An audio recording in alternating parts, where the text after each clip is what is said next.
Salom do'stlar, kanalimga xush kelibsizlar. Bugundan boshlab sizlar bilan koreys tilini noldan birgalikda o'rganamiz. Bugun birinchi darsimiz bo'ladi. Birinchi darsimiz koreys tili alifbosi haqida. Xo'p, demak, bugungi darsimizni boshladik.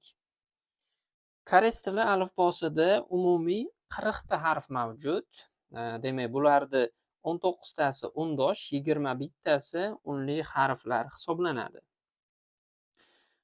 Xo'sh, endi birinchi unli harflar ko'rib chiqadigan bo'lsak, unli harflar o'z navbatida ikkita alohida guruhga bo'linadi. Bittalik unli harflar va ikkitalik unli harflar. Bu juda ham oddiy, ya'ni bittalik unli harflar bitta harfdan tashkil topgan bo'ladi. Ikkitaligi ikkita unli harfni bir-biriga qo'shishdan tashkil topgan bo'ladi. Xo'p, demak, 19 ta undosh harf bo'lsa, 21 tasi unli harf dedik. Bu 21 tadan 10 tasi bittalik harf, 11 tasi ikkitalik unli harf bo'lar ekan. Xo'p, endi davom etadigan bo'lsak, birinchi bittalik unli harflarni ko'rib chiqamiz. Bittalik unli harflar. Xo'p, demak, bular 10 ta ekan, aytib o'tganimdek. Bular o'sha a, ya, o, yo, o, yo, u, yu, i. Mana bu chiziqchamiz demak i deb o'qiladi, ya'ni i emas, i deb o'qiladi. Mana bu to'g'ri chiziqcha bo'lsa i deb o'qiladi. Xo'p, buni sizlar bilan yozilishini bitta-bitta ko'rib chiqamiz. Xo'p, birinchi demak yozilishini ko'rib chiqadigan bo'lsak, a dan boshlaymiz. A. Bu demak a harfimiz ekan. Keyingisi ya. Ya harfimiz. Bularda demak ya harfi ham unliga kirar ekan. O'zi bizda demak bu ikkita harfning birlashmasi, lekin bularda bitta harf sifatida unliga kirgizib yuborishibdi. Mana bunaqa harf bo'lsa o bo'ladi. O'zimizdagi, masalan, ona so'zidagi o. Endi buni ikkita yonga chiziqchasi bo'ladigan bo'lsa, bu yo bo'ladi. Ya'ni bu o bo'lsa, ikkita chiziqchalisi yo bo'ladi. Endi mana bunaqa harfimiz ham bor. To'g'riga, ya'ni ko'ndalangiga bitta chiziqcha, gorizontal yana bitta chiziqcha, bu o harfimiz bo'ladi. O'zimizni masalan nima desak bo'ladi? 10 so'zidagi juda ham zo'r misol topdim. 10 so'zidagi o harfi yoki yana bitta misol, o'lim so'zidagi o harfi bo'ladi. Xo'p, keyingisi ikkita vertikal, bitta gorizontal chiziqcha yo harfi bo'ladi. Bu o bo'lsa, pastdagisi yo. Keyingisi bitta gorizontal, pastga vertikal chiziqcha, bu u harfi bo'ladi. Bitta gorizontal, pastga ikkita vertikal chiziqcha, bu yu harfi bo'ladi. Xo'p, demak, ko'rinishdan qanaqadir bir bog'liqlik bor. Mana bunaqa bitta chiziqcha bo'lsa u, ikkita chiziqcha bo'lsa yu bo'lyapti. Demak, bu yu bilan ozgina farqli, ya'ni ikkita chiziqcha bo'lsa y harfini qo'shib ketyapti. Xo'p, demak, keyingisi mana bunaqa bitta gorizontal chiziqcha, bu i emas, i deb talaffuz qilinadi. Ruscha i degan so'z harf bor edi, mana shunaqa talaffuz qilinadi. Endi mana bunaqa vertikal bitta chiziqcha bo'lsa i, o'zimizda i deb talaffuz qilinadi. Masalan, ilm desak, mana shu ilm so'zidagi i harfi bo'ladi. Endi shu yerda sizlarga bitta qiziq narsani aytib o'tib ketaman. Unli harflar borasida koreys tilida bo'g'inlar, bizda harflarni, ya'ni so'zlarni yozishda so'zlar bo'g'inlarga bo'linadi. Ikkita, uchta bo'g'inli so'zlar mavjud. To'g'rimi? Endi mana shuni bo'g'inlarga alohida ajratib chiqadigan bo'lsak, masalan, mashina so'zini bo'g'inlarga ajratib chiqadigan bo'lsak, ma-shi-na so'zi bo'lyapti. Endi buni ichidan bo'g'inni ham ichkariroq tahlil qiladigan bo'lsak, ma bo'g'ini m bilan a so'zidan, a harfidan tashkil topgan. Shi bo'g'ini sh bilan i harfidan. Na bo'g'ini bo'lsa n bilan a harfidan tashkil topgan bo'ladi. Endi yana ham boshqacharoq so'zlarimiz bor. Masalan, ona so'zini olaylik. Bu ham ikkita bo'g'in, o bitta bo'g'in, na ikkita bo'g'in. ikkinchi bo'g'in. Endi bu yerda mana bu mashina so'zidan ozgina farqli tarafi ona so'zida o bo'g'ini bitta unlikni o'zidan tashkil topgan bo'lyapti. Bitta unlik harfni o'zidan tashkil topgan bo'ladi. O bitta unlik harf, na bo'lsa n bilan a harfidan tashkil topgan. Endi buni nimaga aytyapman? Koreys tilida bu juda ham muhim nuqta hisoblanadi. Koreys tilida harflarni, ya'ni so'zlarni yozishda agarda so'zni tuzilishi, ya'ni bo'g'ini bitta unlikni o'zidan tashkil topgan bo'ladigan bo'lsa, bu holatda unlikni oldiga mana bunaqa dumaloqcha harfni qo'shib yozamiz. Bu ing degan harf, ya'ni n, g, ing degan harf mana shuni unlikni oldiga qo'shib yozamiz. Ya'ni unlik yolg'iz o'zi qolib ketmasligi kerak koreys tilida. Bizda masalan unlik bitta oni o'zi ham bitta bo'g'in hisoblanishi mumkin, lekin koreys tilida bitta unlikni o'zi bitta bo'g'in bo'lishi mumkin emas yozayotganda. Albatta, bitta bo'g'inda bir dona unlik keladigan bo'lsa, uni oldiga mana bunaqa dumaloq, ya'ni ing harfini qo'shib yozishimiz kerak. Masalan, mana bu onani koreys tilida yozib ko'radigan bo'lsak, o harfimiz mana bu bo'lar ekan. Buni bitta o'zini bo'g'in sifatida yozadigan bo'lsak, mana bunaqa yozib qo'ysak, bu noto'g'ri bo'ladi. Shuning uchun buni har doim mana bunaqa dumaloq bilan birga qo'shib yozishimiz kerak. Demak, mana bunaqa o sifatida yozsak to'g'ri bo'lar ekan. Endi agar bo'g'inning ichida unlikni oldida bitta undosh harf ham bo'ladigan bo'lsa, bu holatda biz oni qo'shmasdan yozsak bo'laveradi. Ya'ni qo'shmasdan yozishimiz kerak o'zi aslida. Lekin bo'g'inda so'zni bo'g'inida unlik harfni o'zi kelib qoladigan bo'lsa, biz har doim mana bunaqa dumaloq, ya'ni ing harfini qo'shib yozishimiz kerak. Xo'p, koreys tilidagi boshlang'ich unlik harflar shulardan iborat edi. Davom etamiz. Keyingi mana bu yerda alohida berib ham ketganman. Mana ko'ryapsizlar, aga mana bunaqa dumaloq yoniga chap tarafiga qo'shilyapti. Ani yani ham chap tarafiga qo'shilyapti. Oni ham chap tarafiga, yoni ham chap tarafiga qo'shilyapti. O'ni ko'rayotgan bo'lsanglar, o'ni tepasiga qo'shilar ekan dumaloq endi. Yo'ni ham tepasiga qo'shilar ekan. Uni ham tepasiga qo'shilyapti, yuni ham tepasiga qo'shilyapti. Mana bunaqa i harfini aytdim. I'ni ham demak tepasiga qo'shilyapti. I bo'lsa, i'ni endi chap tarafiga qo'shamiz ekan. Endi bu harflarimizni so'zlar bilan mustahkamlab oladigan bo'lsak, sizlarga alohida practice tayyorlab qo'yganman. Faqatgina unlik harflardan tashkil topgan so'zlarni tayyorlab qo'ydim. Buni videoga qarab yozsanglar ham bo'ladi. Men bo'lsa sizlarga o'zimni bu yoqdagi alohida tayyorlab qo'ygan maxsus notimda yozib ko'rsataman. Xo'p, qani ketdik. Bo'lmasam birinchisi o so'zi ekan. O so'zi koreys tilida 5 degan ma'noni bildiradi.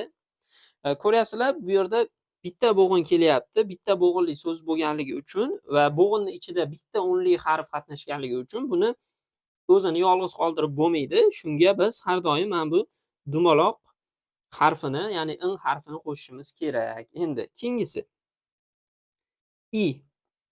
Bu koreys tilida 2.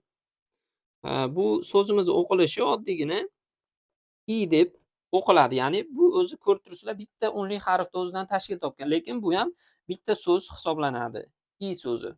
Bu ham bir bo'g'inli unlik bitta bo'g'inda unlikni o'zi kelayotganligi uchun yolg'iz qoldirishimiz mumkin emas. Dumaloqni yoniga qo'shib qo'yishimiz kerak bo'ladi. Keyingisi oy. Buni o'qilishini ham yoniga yozib ketay. O i yoki oy. Oy deb o'qiladi. Bu demak bodring degani bo'lar ekan. Ko'rib turganlaringdek, bu ikkita bo'g'indan tashkil topgan so'z. Birinchisi o, ikkinchisi i. Har birida aytib o'tganimdek alohida ko'rib turibsizlar, unlikni o'zini yolg'iz qoldirmasdan dumaloq bilan qo'shib yozilyapti. Oy. Xo'p, demak keyingisi ay. Ay degani demak bola, yosh bola degan ma'noda keladi.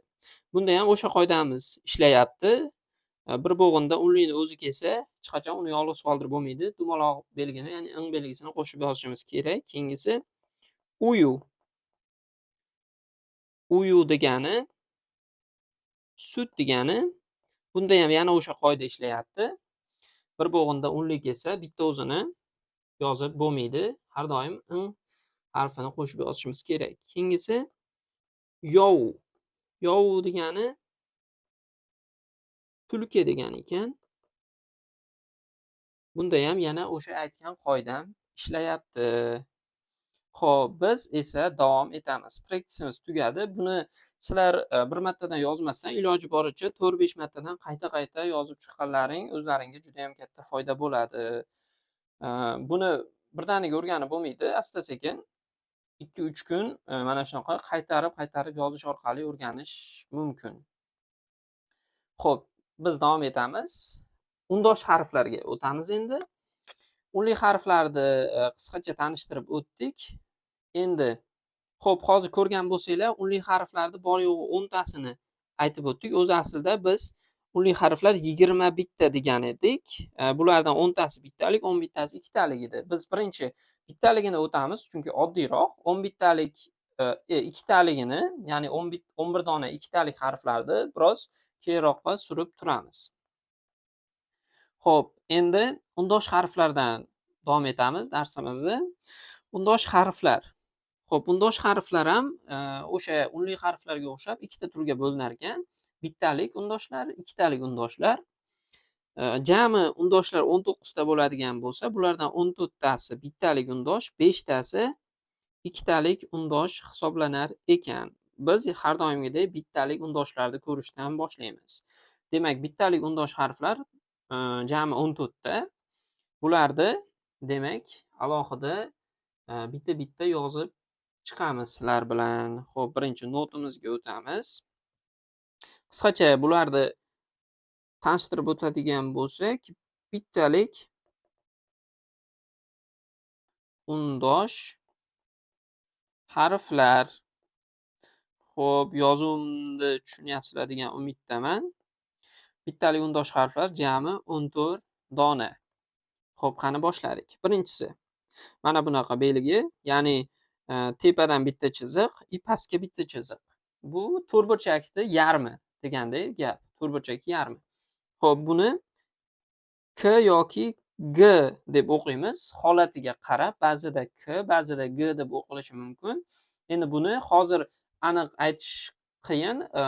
Borgan sari koreys tilini o'rganganlari sari o'zi ko'pgina so'zlar o'qilishini bilib borasizlar. Shunga qarab farqlanadi. Aniq bir qoida yo'q. Buni qachon G yoki qachon K deb o'qilish to'g'risida. Xo'p, keyingisi. Mana bunaqa pastga bitta chiziq, o'ngga bitta chiziq. Bu N harfi bo'lar ekan. Keyingisi mana bunaqa chapga, pastga yana gorizontal bitta chiziq. Bu endi T yoki D harfimiz bo'lar ekan. Bu o'zi aslida ko'proq D deb o'qiladi, lekin ba'zi bir holatlarda T deb o'qilishi ham mumkin. Buni bitta alohida qoidasi bor, ya'ni bu D harfimiz so'zni boshida keladigan bo'lsa T deb o'qiladi, so'zni o'rtalarida keladigan bo'lsa ko'proq D shaklida o'qiladi. Keyingisi. Xo'p, demak, mana bunaqa o'rtasidan pastga, mana bunaqa. Bu demak L yoki R harfi ekan. Bu ham ba'zida L, ba'zida R deb o'qiladi. Vaziyatga qarab farqlanadi. Buni ham o'sha borgan sari ko'proq koreys tilini o'rganganlaring davomida yana ham chuqurroq o'rganib borasizlar. Keyingi mavzularda o'tiladi. Qachon L yoki qachon R deb o'qilishi. Hozircha demak L deb tushunsalaring bo'laveradi. Keyingisi. Mana bunaqa to'rtburchak. Bu to'rtburchak M harfi ekan. Keyingisi mana bunaqa. Bu B yoki P harfi bo'ladi. Bu ham agarda so'zi boshida keladigan bo'lsa P o'qiladi, so'zi o'rtasida yoki oxirida keladigan bo'lsa B deb talaffuz qilsalaring bo'laveradi. Keyingisi mana bunaqa harf bu P o'qiladi. Demak, gorizontal ikkita chiziqcha и o'rtadan vertikal ikkita chiziqcha. Bu P harfimiz ekan. Keyingisi mana bunaqa. Bu demak S yoki Sh harfi bo'ladi. Bu ko'proq S o'qiladi, lekin agarda mana bu harfdan keyin I keladigan bo'lsa, biz ko'rdik, I mana bunaqa edi. I keladigan bo'lsa, mana bu Sh deb o'qiladi, ya'ni mana bu shi degani. Tushunarlimi? Agarda qolgan harflar keladigan bo'lsa, masalan aytaylik A. Bu sa deb o'qiladi. Lekin bundan keyin I keladigan bo'lsa, mana bu sh, ya'ni shi degan holatda talaffuz qilinadi. Shunaqa. Xo'p. Keyingi harfimiz bu dumaloq. Bu haqida ko'p gaplashdik. Bu ning yoki o'sha ng degan harfga to'g'ri keladi. Xo'p, keyingisi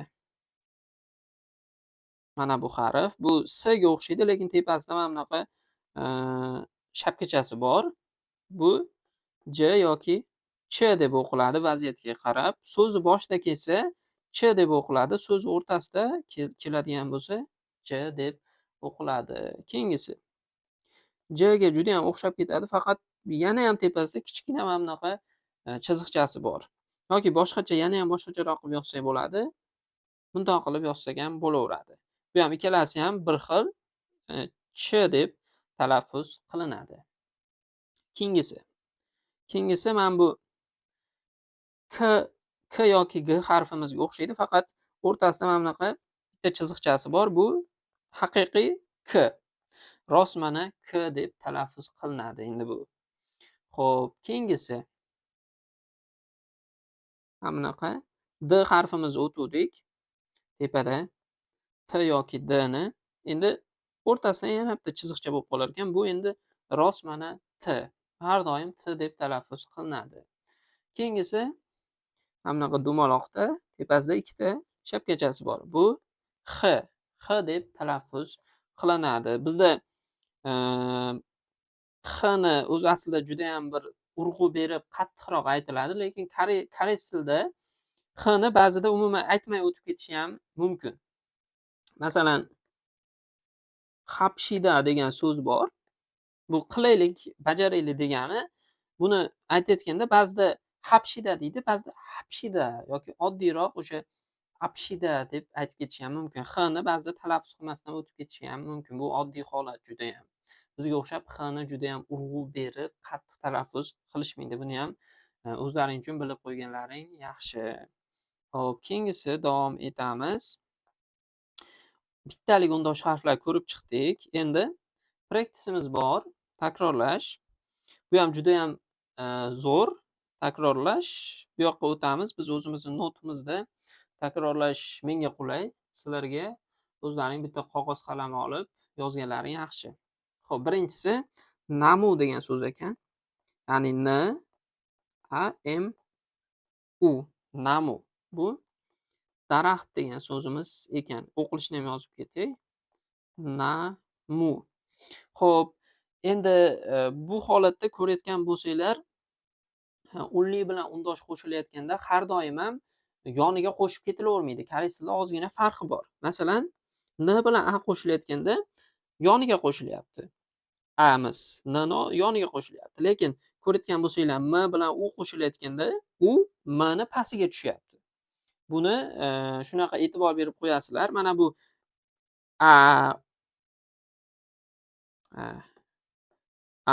o harf kabi yoki ya harflarimiz bu yoniga qo'shiladigan harflar. Mana bunaqa mana bunaqa yoki yu harflarimiz bo'ladigan bo'lsa, bu pastiga qo'shiladigan harflar bo'ladi. Shuni ham ozgina e'tiborga olib qo'yasizlar. Buni endi ko'proq yozish, ko'proq mashq qilish orqali yana ham yozishga qulayroq, o'zlaring qulayroq bo'lib boradi. Chunki muscle memory degan narsa bor, ya'ni muskullaring buni qanaqa qilib to'g'ridan-to'g'ri tarjima qilish kerak bilmadim, lekin o'sha o'rganib boradi. Keyinchalik, masalan, aytaylik, namu so'zi kelib qolsa yozayotgan paytlaringda srazi hayollaringga keladi. N-ni oldiga a yonga qo'shiladi, demak m bilan u pastga qo'shiladi degan bir hayol keladi. Bu avtomatik bo'lib qoladi o'zi sekin-sekin o'rganib yozaverganlaring sari. Buni yagona yo'li shu ko'proq yozish, ko'proq mashq qilish. Boshqa yo'li yo'q. Boshqachasiga o'rganib bo'lmaydi. Xo'p, keyingisi saja. Saja. Bu sher degani, bu hayvon sher, o'rmondagi sher, ana yozadigan sher emas. Shunga e'tibor berasizlar. Xo'p, ko'rayotgan bo'lsanglar, mana bu ikkitasi ham a yon tomonga qo'shilyapti. Demak, a o'sha yon tomonga qo'shiladigan unli harf hisoblanar ekan. Saja. Keyingisi paji. Paji. Xo'p, biz aytdik, mana bu b harfimiz agar so'zi boshida kelsa p o'qiladi, o'rtasida kelsa b o'qiladi dedik. Bu yerda so'zi boshida kelyapti, shuning uchun paji deb o'qiymiz. Ya'ni baji deb o'qimaymiz ekan, paji deb o'qiymiz ekan. Xo'p, buni yozib qo'yadigan bo'lsam, paji. Bu endi shim degan ma'noni bildiradi. Xo'p, shu va boshqa so'zlarimiz bor. Buni ko'rib, o'zlaring ko'proq mashq qilib yozsalaring yana ham foydaliroq bo'ladi. Mana ko'rib turganlaringdek ko'pgina 3 ta 4 ta yana qo'shimcha so'zlarimiz ham bor. Buni bir marta emas, 2-3 marta, 4-5 marta balkim varaqni to'ldirib yozsanglar ham o'zlaringga foydali bo'ladi. Xo'p, keyingi qoidamizga o'tamiz biz. Keyingisi unli harflari davomi. Biz unli harflarni 10 ta bittalik unli harflar o'tgandik. Endi 11 ta ikkitalik unli harflarimiz bor ekan. Bularni ham o'rganib qo'yamiz. Bular demak, birinchisi, xo'p, men notimga o'tib olaman. Shu qulayroq bo'ladi mengiz. Xo'p, birinchisi mana bunaqa. Bizda h yumshoq h bor edi, shunga o'xshaganroq ekan. Bu e deb o'qiladi. Koreyslarda e. Keyingisi mana bunaqa ikkita chiziqchasi bor ekan. Bu endi y deb o'qiladi. O'zi ko'rayotgan bo'lsanglar, mana bu bitta chiziqchalar ko'proq, ya'ni o'sha bitta chiziqcha e bo'lsa, ikkita chiziqcha qo'shilsa y, yoki bitta chiziqchasi a bo'lsa, ikkita chiziqcha qo'shilsa ya bo'lib qolyapti. Shunaqa holatlar ko'p bo'lyapti. Demak, ikkita chiziqcha ko'proq y harfini bildirar ekan. Keyingisi mana bunaqa ko'rinishda bo'ladi. Bu ham e harfi. Mana bular ikkalasi bir xil, faqat so'zda yozilishida ozgina farq bor. Ba'zi bir so'zlar mana bu e bilan yoziladi, ba'zilari mana bu e bilan yoziladi. Buni endi o'sha ko'proq o'rganganlaring sari farqiga yetib borasizlar. Hozircha mana shuni bilib turganlaring o'zi yetadi. Keyingisi mana bunaqa ikkita chiziqchasi bor ekan. Taxmin qilib ko'rishlaring mumkin nimaligini. Mana bu bitta chiziqcha e bo'lsa, ikkita chiziqchali esa demak y bo'lar ekan. Shunaqa. Keyingisi mana bu va. Bu endi mana bu o harfi bilan a ni qo'shilmasi, yig'indisidan tashkil topyapti. Va. Endi buni o'zi yolg'iz kelmasligi uchun bitta mana bunaqa dumaloqni qo'shib qo'ysak to'g'ri bo'ladi. Va unlisi ekan bu.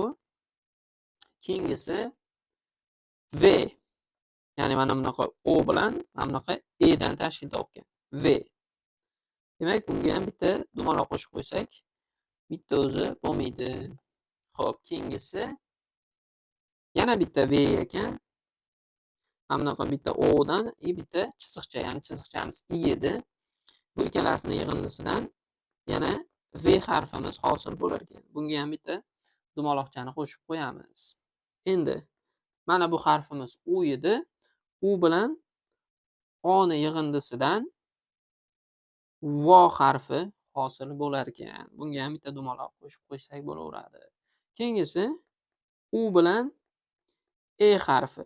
U bilan e harfidan yana bitta v harfi hosil bo'lar ekan. Xo'p. Keyingisi u bilan i harfi. U bilan i harfidan v harfi hosil bo'lar ekan. Keyingisi mana bunaqa bitta chiziqcha bitta i harfi. Bundan demak "y" harfi hosil bo'lar ekan. U rus tilida bor "y" degan harf. Shunaqa xullas biz "i" deb yozib qo'yamiz, lekin sal buribroq "y" deb talaffuz qilinadi. Bunga ham dumaloq qo'shib qo'yamiz. Xo'p, demak, ikkitalik undosh unlilar mana shular ekan. Ko'rib turganlaringdek y, yana bitta yana bitta y, va, v,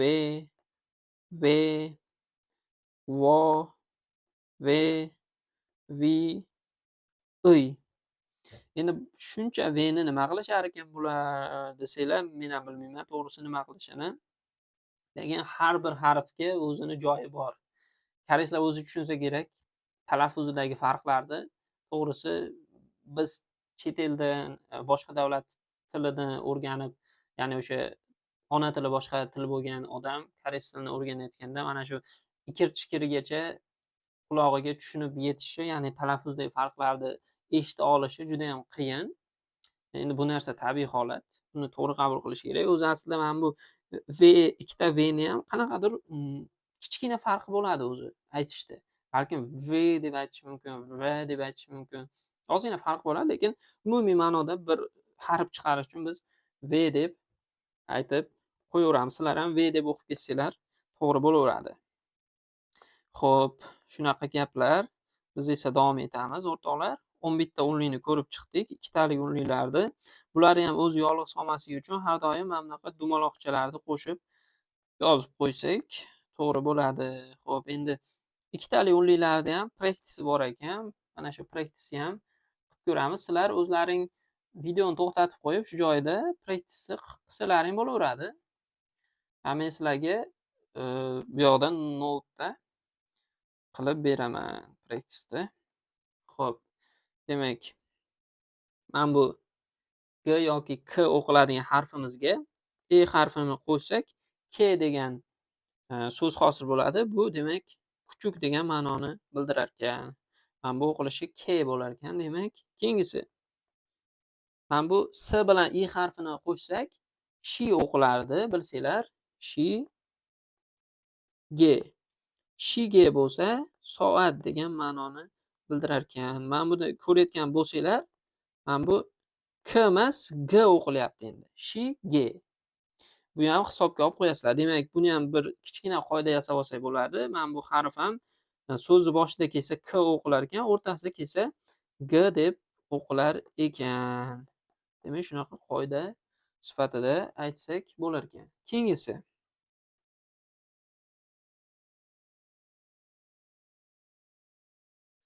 teji. O'zi aslida bu teji deb o'qiladi, lekin tez aytayotganda teji deb aytib ketsak bo'laveradi. Teji. Yoki yana ham agar tillaring xil keladigan bo'lsa, teji deb aytsanglar ham bo'laveradi. Mana bunaqa teji. Ozgina xil kelmaydi.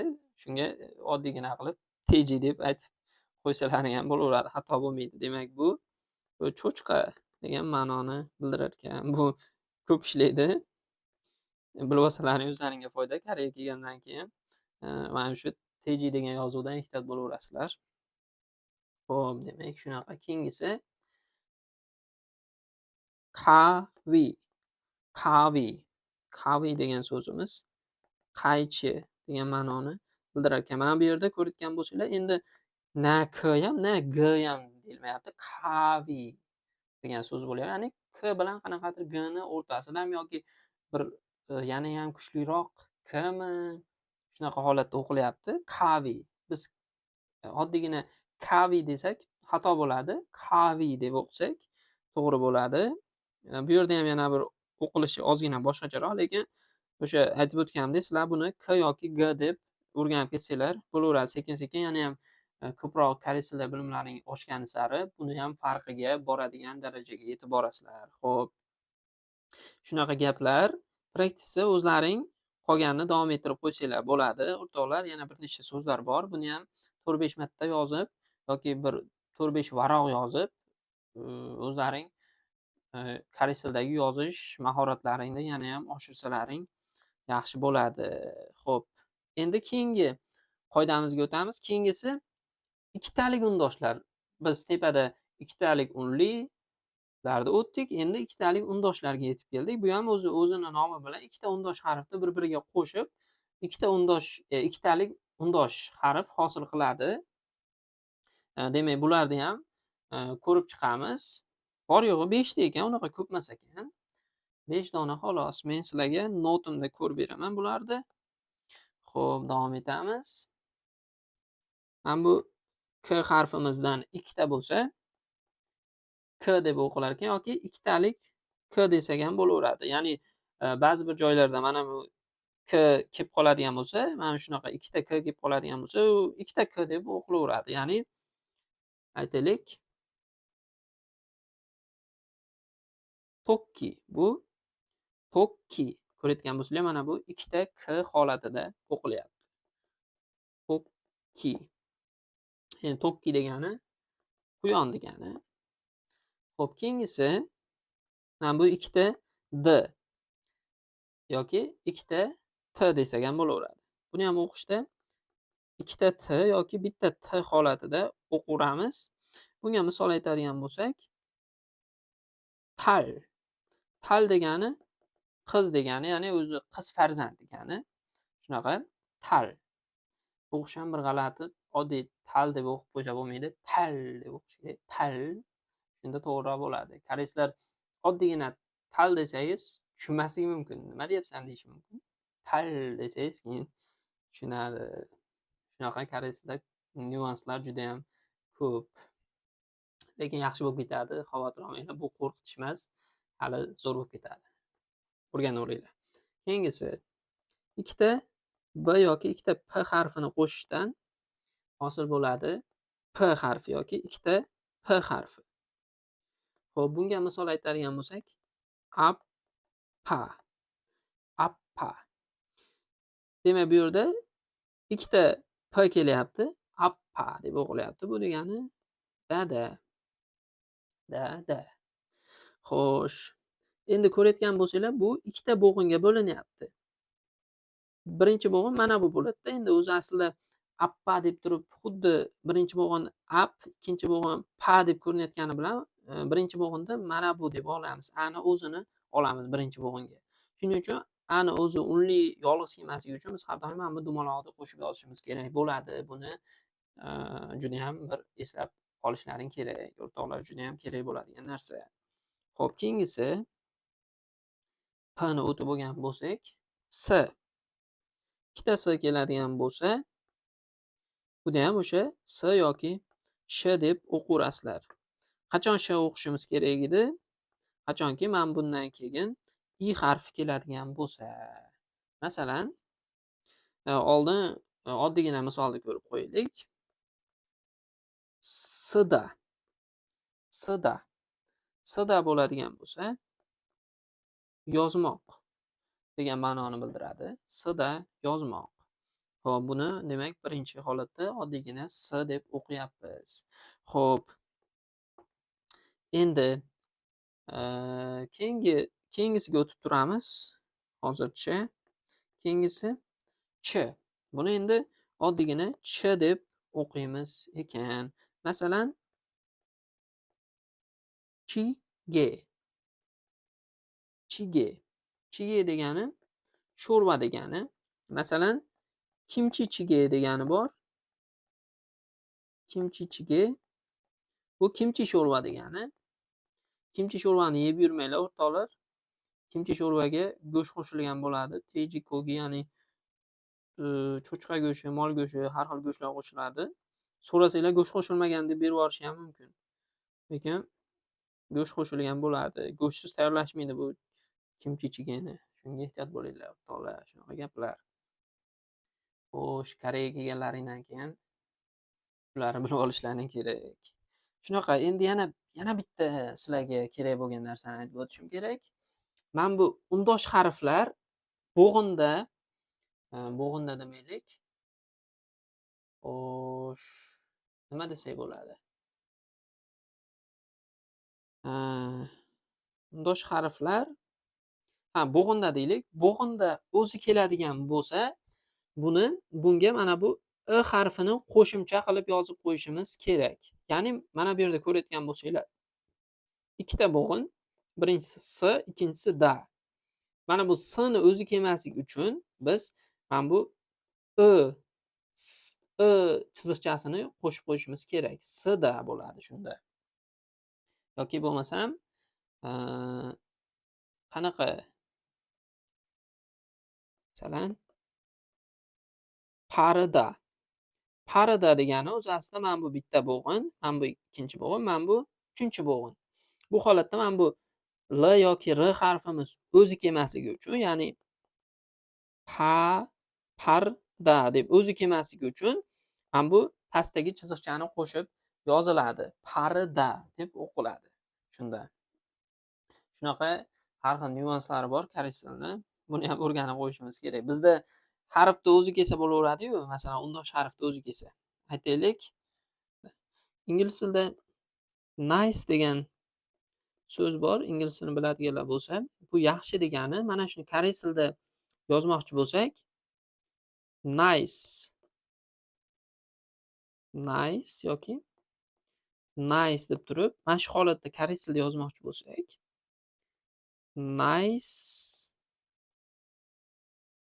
S bo'ladi. Nice. Mana bu S harfi o'zi yolg'iz qolib ketmasligi kerak. Ya'ni biz nice deb turib, mana qilib S'ni o'zini yozib qo'ya olmaymiz. Biz har doim nice deb turib, mana bunaqa chiziqcha qo'yishimiz kerak bo'ladi. Shunaqa o'rtoqlar. Endi yana bitta qiziq narsani aytib o'tishim kerak. Ba'zida undosh harflar mana bunaqa tepasida qolib ketmaydi-da, so'z bo'g'inda pastiga tushib qoladi. Bu patchim deydi. Buni koreyslar, masalan, o'sha azam so'zimiz zo'r misol bo'ladi. Ajam. Bu holatda m'ni mana bu tepaga yozmayapmiz-da, pastga tushirib qo'yapmiz. Bu patchim deydi.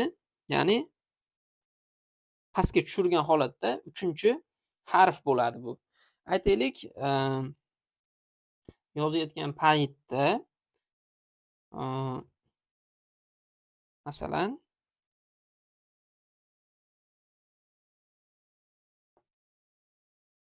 xo'sh, qanday so'zlarda ruchka. Yo'q, ruchka to'g'ri kelmaydi. Shapka deylik, shapka.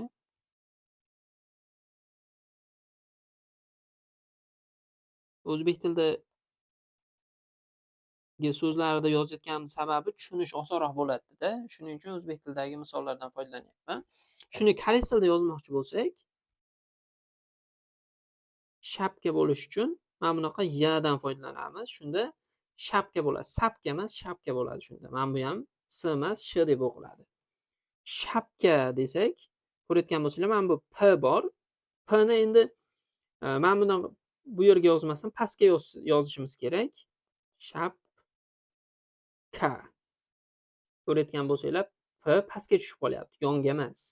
Shunga e'tibor berasizlar. Agarda bo'g'inda ichida 3 ta harf bo'lsa, mana bunaqa sh, a, p ga o'xshab 3 ta harf bo'lsa, 3-harfini patchimga, ya'ni pastga tushirib yozishimiz kerak bo'lar ekan. Shunaqa. Endi yana boshqa misollarni ko'radigan bo'lsak, endi koreyscha misollar ko'raylikmi? Masalan, cho'tta. Cho'tta. Buni o'zbekcha yozadigan bo'lsak, cho'tta. Buni o'zbekcha yozadigan bo'lsak, mana bunaqa bo'ladi. Cho'tta. Shunaqa yoziladi. Ko'rayotgan bo'lsanglar, birinchi bo'g'inda 3 ta harf bor va uchinchisi undosh. Shuning uchun buni yonga yozmaymiz-da. Mana bu ch o'dan keyin yonga yozmaymiz-da xani. Buni pastga tushirib yuboramiz, patchimga pastga tushirib yuboramiz. 3-harf qilib xni pastga tushirib yuboramiz. Shunaqa qilib yoziladi koreys tilida. Mana shunaqa har xil nyuanslar bor. Lekin sekin-sekin o'rganib ketasizlar bularni, o'rtoqlar. Xo'p, biz bo'lsa davom etamiz.